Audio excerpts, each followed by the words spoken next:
तर नमस्कार मित्रांनो, तर आपल्या गणपती बाप्पाच्या डेकोरेशनचं काम चालू झालेलं आहे. बघू शकता मी पण सगळं काम चालू केलं. आपलं ड्रिल घेतली, मस्त ड्रिलने चारी कोपऱ्यांना होल मारून घेतलं, कारण आपल्याला नंतर ताराने चारी कोपरा टाईट बांधून घ्यायचं आहे. कसं हलाबिलायला नको ना. तर पटापट घेतलं. माझ्या जोडीला होतं भाऊ म्हणजे माझे मोठे काका. सर्वात त्यांचा डोका बेकार बाबा, त्यांचा नादच नाही करायचा, हात नाही पकडत कोण.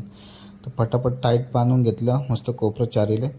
मग भाऊंना बोललो, भाऊ तुम्ही पडदा लावून घ्या वरचं.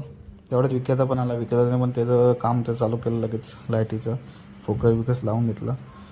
तर चेक केली कशी दिसते, झापूक वन साईड दिसत होती.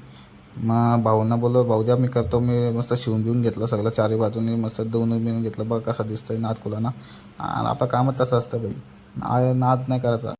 अरे भाई एवढा काम करून मला लागली भूक. मग मी लगेच गेलो जेवायला. आईने आणलेलं वडापाव मस्त बघते तर वडापाव गरम गरम होतं. खाल्ल्या लगेच समजलं यो बाई सट्टूचा वडापाव आहे, कारण टेस्टच वेगळी ना.